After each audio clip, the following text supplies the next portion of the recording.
So our guest speaker today fits right in, fortunately for us, with the Year of the Bible as we're doing it. We're right at the time where we're looking at David's life and his contributions to the life of Israel, and Professor Baden has just written a book called The Historical David. We have copies of it that are available through the shop, and he'll also be doing a book signing after he's done here with his presentation.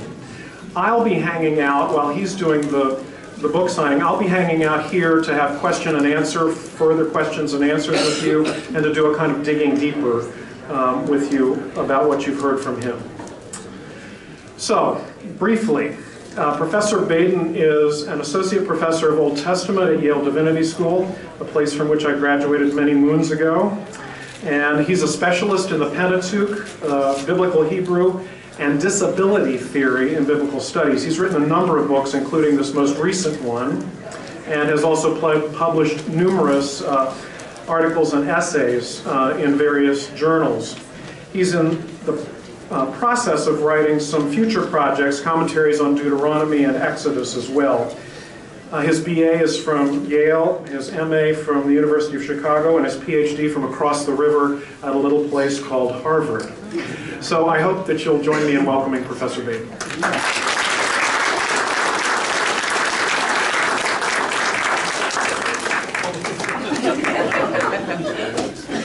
Thank you very much. Thank you, Bill, for hosting and inviting. Thank you to Pat and Grace and Peter for your hospitality and my arrival here this morning. And thank you all, of course, for being here to listen. I'm very pleased that the timing of my book and the timing of your study happen to overlap. And it is always nice. I'm originally from Wellesley, so it's very nice to come home, especially on a weekend when the Patriots win. So I'm very pleased to be here. So I've written a book that makes a number of suggestions about the historical David, about who he was and what he did and why. Many of those suggestions are, I think, in the category of somewhat difficult. Some are easier and more obvious, and I don't today want to give you a laundry list of those things, in part because that seems rather boring, and in part because I wouldn't have time to defend in detail any single one of the points that I make, and in part because I want you to buy the book. So I'm going to talk more about some of the broader issues at stake here, with some reference to a few specifics here and there, and I hope that you'll not only forgive me, but maybe even appreciate it. The Bible is an interesting book. He began in a completely banal and open-ended sort of way.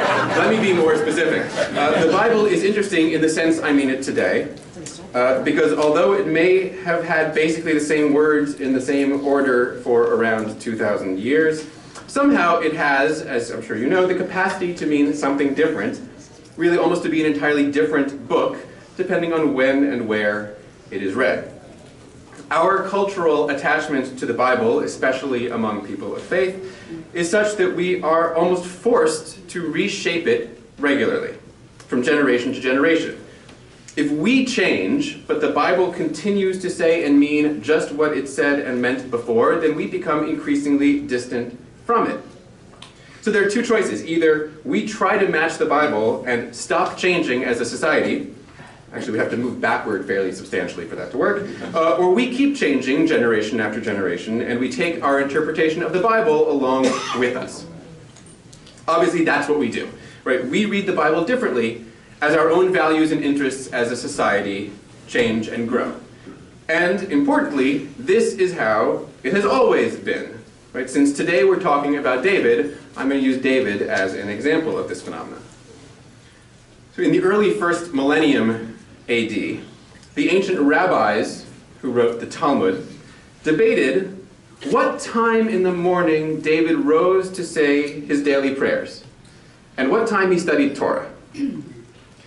Now, there's a point in the Bible where David does pray once. That's true, but one would hardly consider David's prayer to be his defining feature.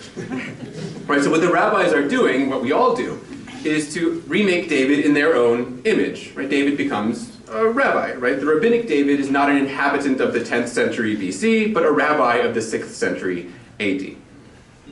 John Calvin understood David as a model of piety. Again, there may be a moment of near piety here and there in the text, but this is not, I think, exactly the image you get from reading the biblical story. Right? It is, however, the image that Calvin wants to imprint on his readers. So David becomes a vehicle for Calvin's message. In the early 20th century, the Zionist movement took claim of David, focusing on his martial exploits. Their flag bore and bears the ancient symbol associated with David's name, the Star of David. They had these barely functional explosives in the 1948 war that made more noise than they did damage.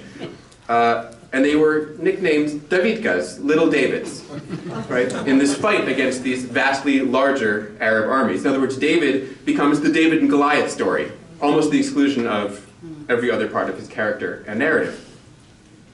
Michelangelo liked the David and Goliath story too, obviously. I mean, this is one that's always been popular to the present. But what we have forgotten over the centuries is that Michelangelo's sculpture was not meant to solely depict the biblical story of David's youth. Right? The piece was a political statement. Right? David's bold stance was meant to invoke the defiance of the Florentine Republic against its contemporary rivals. Michelangelo's David is a 16th century Renaissance man. Though it's hard to do without the benefit of retrospect, one might try and guess what sort of David we're attached to as a culture. We, as always, love David and Goliath, which has become effectively the primary metaphor for every political and cultural debate, regardless of the relative strength or size of the two sides. We are also in the unusual position of probably being the least biblically literate era in a few hundred years, if not longer, which means it is harder sort of to know how we as a culture are refashioning David. But for those who are familiar with the biblical story, at least in part, I might suggest that we are mostly in a David and Bathsheba sort of place right now. What I mean is that we tend to describe David as flawed, which we use, strangely, to mean a reasonable model to aspire to. Not that we're going to go around murdering folks in order to sleep with their spouses. But we, like others in the past, take comfort in the notion that although David sinned and was punished, he was also forgiven, and God continued to love and preserve him. There's something very modern, very psychological and psychopolitical about this reading. Right? This is David as JFK. Right? This is David as Clinton. He's flawed but forgiven. Right? Penitent and still quite popular. In other words, just as Calvin glorified David's piety, we have, in our own special modern way, glorified David's flawed nature. As his flaws, I think this truly, have become part of his glory. I mention all of this as a way of introducing a slightly more challenging notion that what we have been doing for 2,000 years, that is reshaping David to fit our own interests and values, is also what's happening in the Bible itself. I hope I'm not saying anything too radical when I observe that not every part of the Bible was written at exactly the same time. I don't want to step on any toes. In the case of David, there are three texts I want to think about particularly. The earliest is the story in the book of Samuel, which, as I will discuss presently, I think was actually written in David's own time, so around the 10th century BC. Then there's the broader history of the rise and fall of Israel as told in the book of Kings, which was written probably in the 6th century. And finally, there is the parallel history in the book of Chronicles, which dates to around 400 BC. What's important to realize is that only one of those books had any possible access to David's actual life. Right? And that's the book of Samuel. Kings and Chronicles were written 400 or 500 years later. They knew no more about David than what they read in the book of Samuel. Which is to say, they knew no more than the rabbis of the Talmud, Calvin, or you and me. And just like everyone else, they too recreated David according to their particular agendas. The authors of the book of Kings presented Israel's history as a judgment on the conduct of, not surprisingly, its kings. And the model for perfect kingship that they used was naturally, David. He did what was right in the eyes of the Lord as his father David had done. He did what was right in the eyes of the Lord, but not like his ancestor David. He did not do what was right in the eyes of the Lord as his ancestor David had done. See, these authors, you see, developed the notion that obedience to the law would preserve the royal lineage of David on the throne forever. David, therefore, had to be held up as the model of obedience, of doing what is right in the eyes of the Lord. Despite the stories, like the story of Bathsheba, that might indicate otherwise. When Chronicles is written, there was no more kingship in Israel, nor any hope of kingship. Israel was under Persian rule, and it was administered not by kings, but by the priesthood of the rebuilt temple in Jerusalem. So when Chronicles comes to tell the story of David, it has no use for the tales of how David achieved and kept power, no patience for politics really of any kind. David is refashioned as the founder of the temple, so that the priests could claim their own sort of lineal descent from Israel's greatest hero. In Samuel, we're told that David purchased the land where the temple would eventually be built and set up an altar there, but everything else is done by Solomon.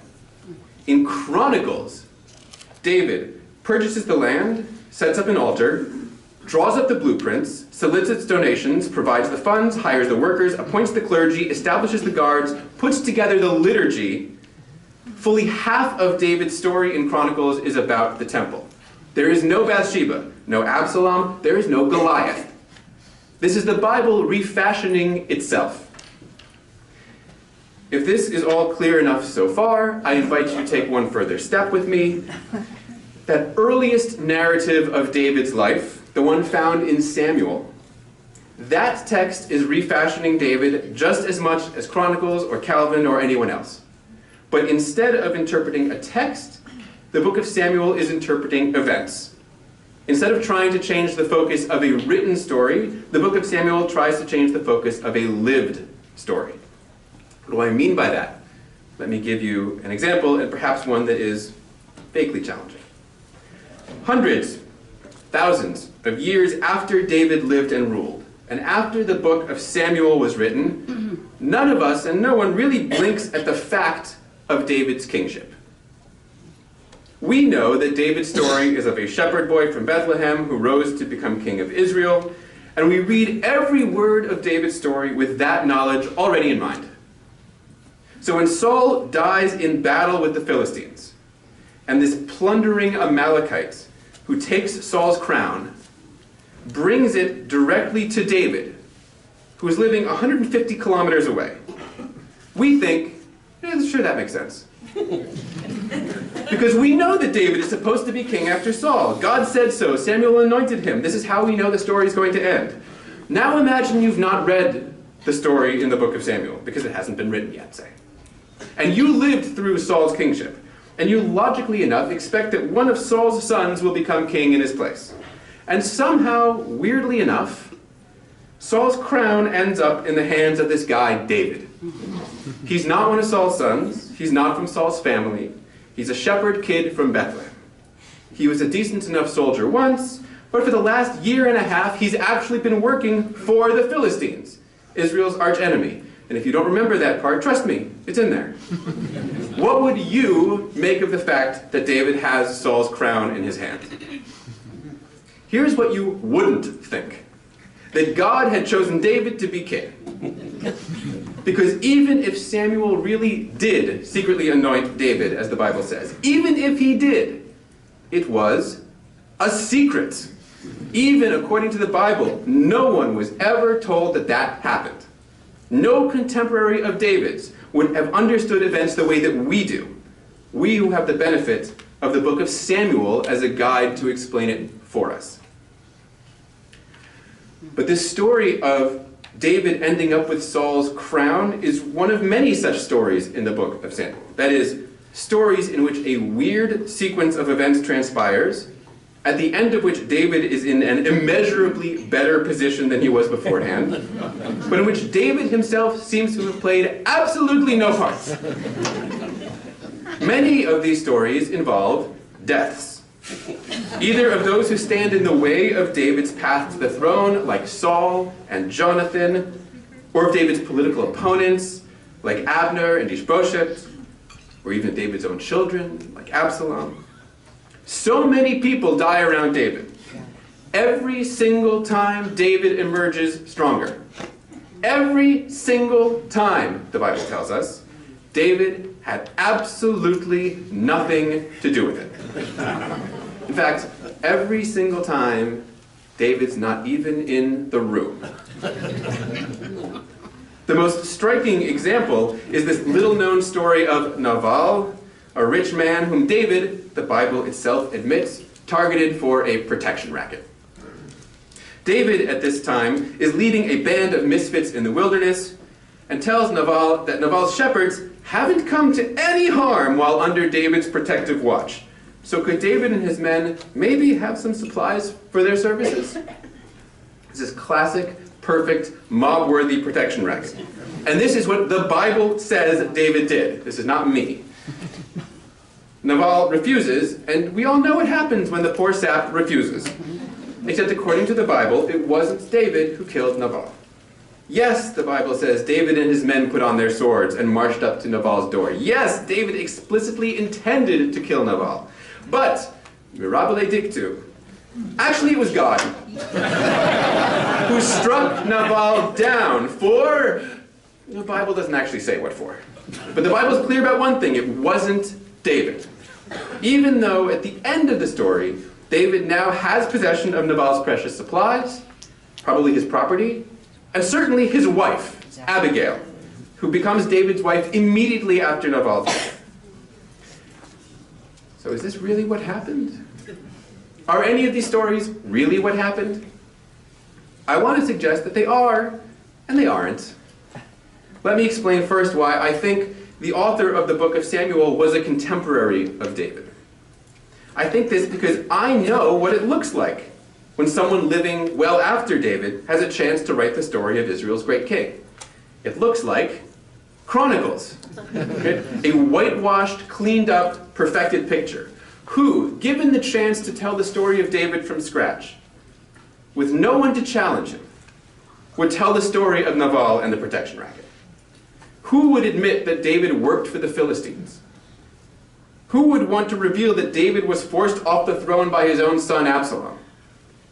The author of Chronicles didn't. None of those stories are in there. These stories make sense, to me at least, only as reflections of real events, written by someone who, by virtue of common knowledge, could not get away with pretending that they had never happened. But as is always the case, admitting that something happened and interpreting that something, these are two very different things. And we all know this. We all know this from picking up the newspaper every single morning. Last year, the government shut down. Fact. How and why did that happen? This is where interpretation comes in. When the story of the government shutdown is written, everyone will admit that it happened. But no one, so far, will admit that they're responsible. Right? A Republican telling of the shutdown will look entirely different from a Democratic telling. Now imagine that in 500 years, only the Republican account of the government shutdown exists. How will people be able to reconstruct what happened? They'll probably be pretty confident that a shutdown did occur. What Republican would make that up, when in theory, at least, it reflects badly on Republican leadership? But they'd probably read that it was all President Obama's fault, and that of the Democratic leadership. You and I, living today, would recognize this account, as we would equally recognize a Democratic one, as spin. Right? Spin admits essential facts, often potentially embarrassing ones, and then reframes them so as to put the protagonist in the best possible light. And that, I want to suggest, is precisely what is happening in the book of Samuel. It is a piece of pro-David propaganda, ancient political spin, beginning indeed with the telling of the private anointing of David by Samuel according to God's instructions. Now here's the catch. Once you know something is spin, you know how to unspin it, at least in part. If you know that a Republican telling of the shutdown is going to make the Republicans look as good as possible and deflect any criticism of them, then you can carefully and cautiously peel back the layers. Identify which parts of the account are biased and which parts seem to be admissions of fact. And if you look closely enough, you can spot here and there what the criticisms at the time must have been by seeing what the account spends its efforts denying. So too with the Bible. Enormous effort is spent by the authors of Samuel in denying that David had any ambition for the throne. Denying that he was responsible for any death that benefited him politically. Denying that there was anyone among the people who didn't love him. We can unspin the Bible once we accept that it is, in fact, spin. And why not? The biblical authors, like us, had deep cultural connection to David. For anyone who accepts David as a founding figure, be it ethnically, nationally, or religiously, the greatest king of Israel, or the model for and ancestor of Jesus, there is a natural need, almost an imperative, to justify David. This is what we do with founding figures. Think of our own founding fathers. How dismayed were we as a nation when Thomas Jefferson was revealed to have had an affair with his slave Sally Hemings? Nothing at all about Jefferson's accomplishments as a statesman were changed by that revelation. Nothing. But we need our founding figures to be more than just actors. They need to be models too. We need to be able to look back and be proud of our descent from such a person. And so we shut our eyes to the parts we don't like. George Washington had slaves too. So what of it then? If I tell you that David did indeed create the nation of Israel as it is reflected in the Bible and basically as we know it today, that he did actually bring the ark to Jerusalem and start the worship of Israel's God there, that he did truly secure Israel's borders and even expand its territory somewhat. In other words, if I tell you that he did, by golly, do those things through which his impact on history has been felt, but that in doing so he was not just a flawed person, but a downright horrid person, what does it matter?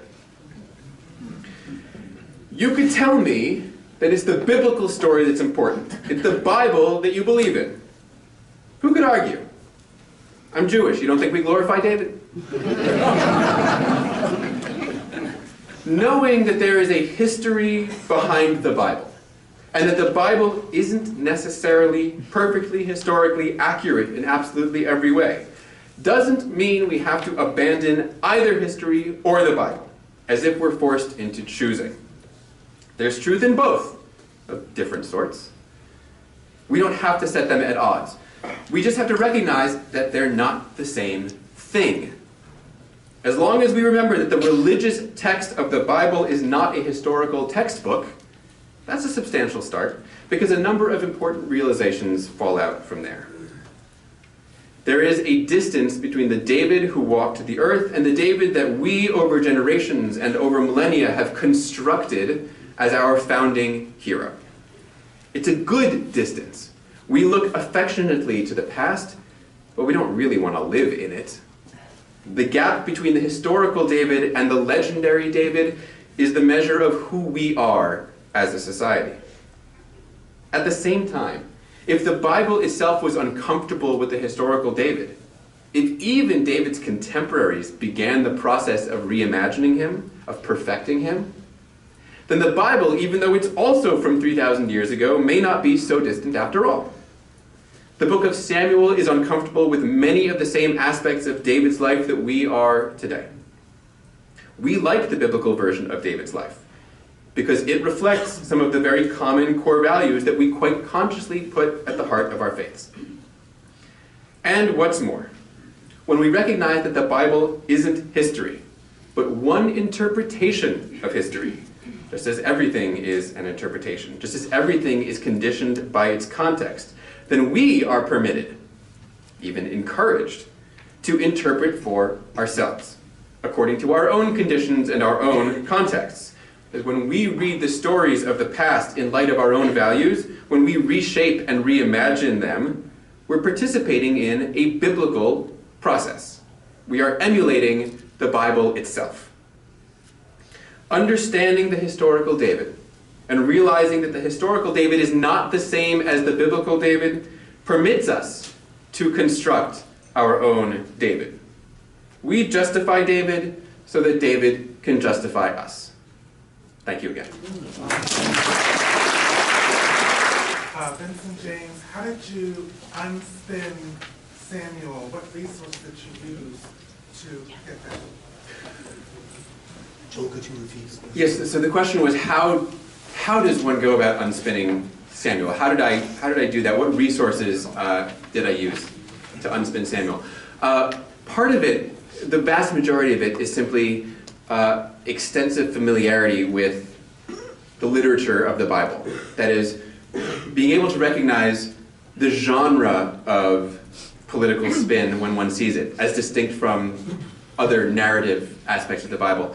Very, very briefly, I'll tell you that there is a text, a Hittites were, they lived in what's now modern Turkey, a Hittite text from 300 or 400 years before David, that is the production of one of the great kings of the Hittites.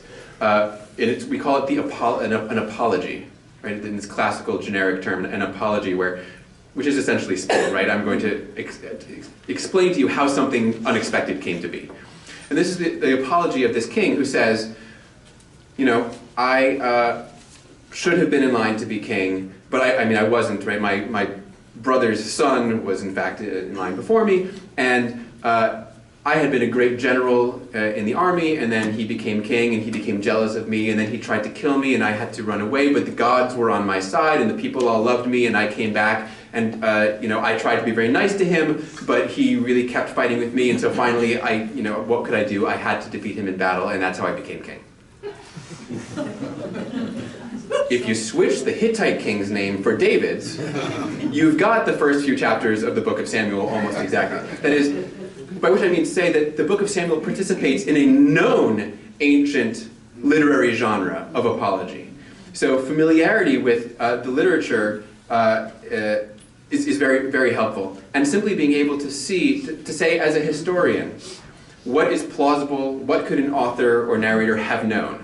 Right? The story about the private anointing of David by Samuel, well, unless the author is Samuel or David, that's hard for a historian to accept. Right? Internal monologues, the deus ex machina of the Navarre story. Right? These are things that, as a historian, we say, I can't explain that. Right? I come to terms with that. But it all fits into a system. And so when every single one of those bits, when every divine intervention, every monologue, and every secret private conversation, and every moment of that sort, when all of them, without exception, contribute to making David look really great and exempting him from any blame for anything, you start to see a pattern. And so it becomes a literary process of, okay, if I remove those, because I think they're tendentious, what's left? And that becomes the admitted events that the Bible is grappling with. Yes? Colin Diver. I know you spoke to this at the end, but you kind of went through it too quickly for me. The more we understand how much the Bible is just a bunch of spin, the harder it is, I think, for me at least, to attach the sort of spiritual authority that I want to attach to the Bible. How do you reconcile that? Yeah, the question was, how do you reconcile the Bible being spin and the spiritual authority that we want to ascribe to it? So for me, the issue is, again, these are some questions that one can only speak to, I think, personally. For me, I don't require, in fact, I don't even tend to think about the Bible to be historically accurate. That I don't need the Bible to reflect actual historical events for me to be able to find it meaningful. Because I think that the meaning of the text, and meaning not just in text but everywhere, comes not from history, that is not from the events that take place, but from story. That is the way those events are understood and translated for the community that hears it.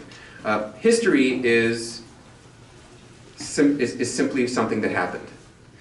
Story is the meaning we make of it. As a Jew, and as an Old Testament scholar, right, I think about the way that we're told to deal with the Passover. Right? The Exodus from Egypt, which as a scholar, I don't know if we've been over this, I don't think happened. Right?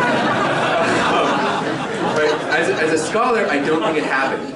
But the Bible doesn't say, in every generation, you have to know that that happened. It says in every generation, you have to tell your children the story of the Passover. And that's different. That's different. It's the story that conveys the meaning. I tell my students in my Old Testament introductory lecture class that if you were standing on the shore of the Red Sea watching it part, you wouldn't understand what was happening any better than somebody who wasn't there. It's the telling of that story and the meaning that the book of Exodus ascribes to it, that's where it comes in.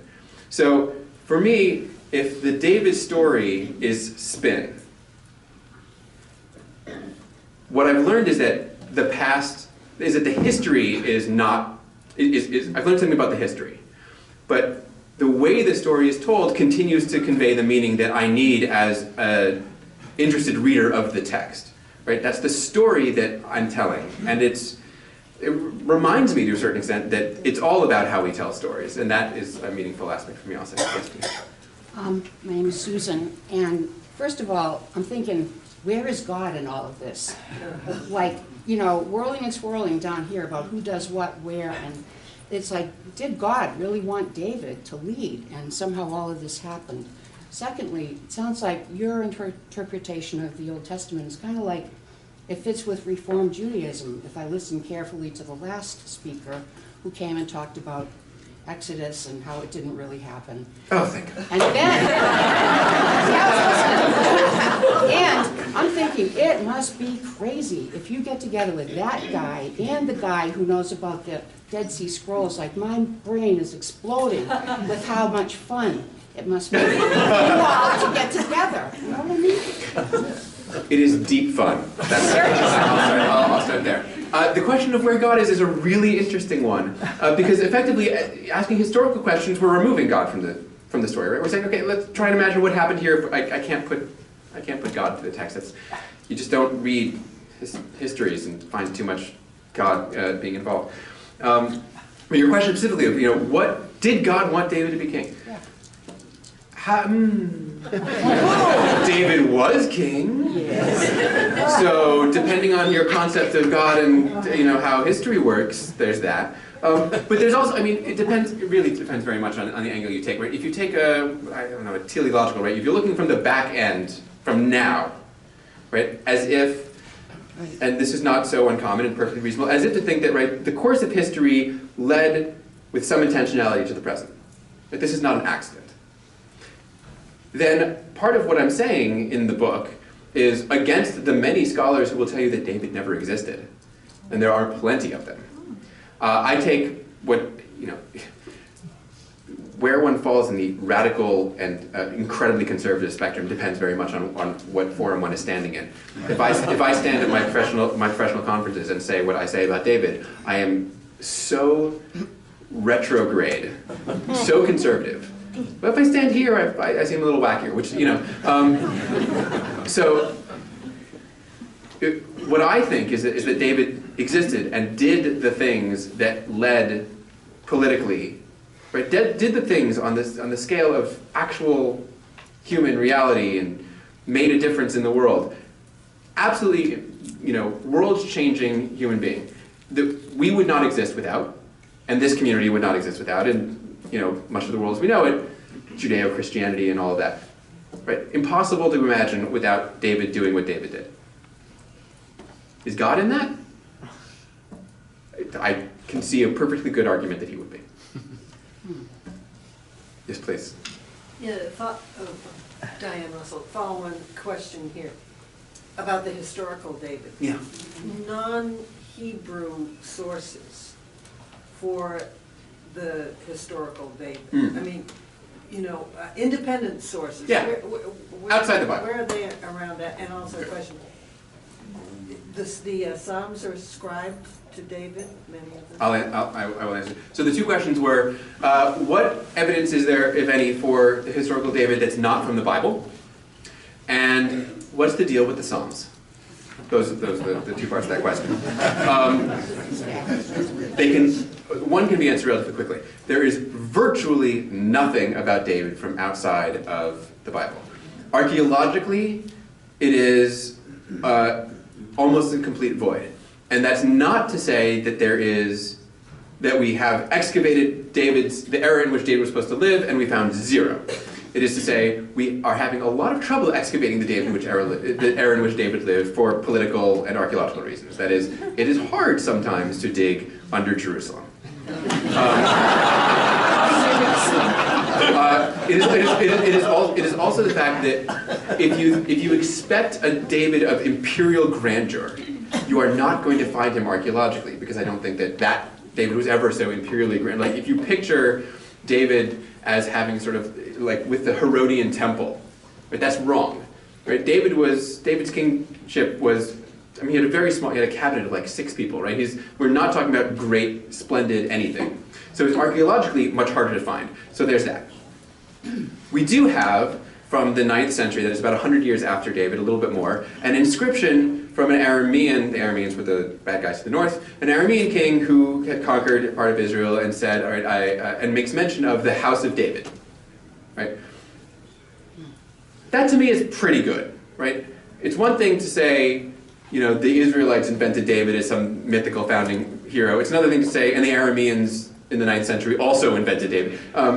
So I think it's fairly safe to say that David existed. What kind of David, that's up for debate. But that's the extent of our non-biblical references to David. The Psalms. So almost half the Psalms, about 73 Psalms in the Old Testament, say at the beginning in Hebrew, Le David. Le is a preposition, David is David. Traditionally that has meant by David. Right? A psalm, we all know, right? A psalm of David, and many of them were ascribed when he was fleeing from Saul in the wilderness. They have these sort of superscriptions. In Hebrew, the word le does not mean by, ever. Right? It simply doesn't mean that. You can see why people wanted it to mean that, right? Because David is associated. David plays the lyre for Saul famously in the book of Samuel. In the book of Chronicles, David institutes regular liturgical singing, though it never says that he actually wrote any of the songs. Instead, David said, you are in charge of singing and you're in charge of this kind of singing. It's not David gave them sheet music. So long story short, and there's far more detail in the book, the tradition of David writing the Psalms is a tradition that you can see developing through a series of texts into the New Testament and Rabbinic Judaism, where even there, it's not entirely clear that people think that David actually wrote them as author. That is, there's a difference between author and authorizer. And David, I think, is, at least in the biblical tradition, presented as the latter as opposed to the former. But there's far more detail in the book. I feel like... Probably one more question, and then we're going to take a break. Yes, sir. You mentioned the distinction between history and story and the value of story. From a spiritual standpoint, what would you see as being the distinction between the Hebrew Testament as spiritual guide and Shakespeare, Aesop's Fables, or Tolstoy? So the question was, I'm going to paraphrase. The question was, so if the Old Testament is more story, if it's more important as story than history, so why is it any more relevant or important as a sort of spiritual guide than Aesop or Shakespeare or Tolstoy?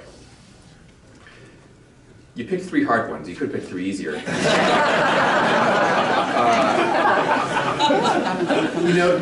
The difference is, I honestly think the difference is being members of a particular faith community commits you to a certain tradition of text. I think inherent value, again, I can speak only for myself in these sorts of circumstances, the inherent value of the Bible as a guide to life is no greater than the inherent value of another, book or books that provide similar sorts of ethical or moral, or those things are actually hard to say even for the Bible, guidelines. That is, one can live by Shakespeare and be as wonderful a person as one can by living by the Bible. But by being part of a community, it depends which Shakespeare. It depends which Bible. But being part of a community that has as a tradition not only the text, but more importantly, I think, more importantly, the millennia of accumulated interpretation and meaning that we ascribe to the text. That is, the Bible is the same words for everybody, but you don't read it the same way that I read it as a Jew, the same way as a Catholic, as a fundamentalist evangelical, right? The Bible itself is malleable and has been sort of formed and shaped like clay over thousands of years by all of our various traditions, and we are the products of those traditions. And this is why I sort of started this way with David, is as a means of demonstrating that we do this, right? We all do this very consciously, I think, and unconsciously. But over time, this is how we make meaning, right? We have, as a tradition, chosen this text to make meaning of. If we have, as a tradition, had chosen, Hamlet, we would have equally refashioned it, and I think we probably do, in exactly the same way, so that it also represented us as we like to think of ourselves. That's my long answer to a very short and difficult question. Thank you very much.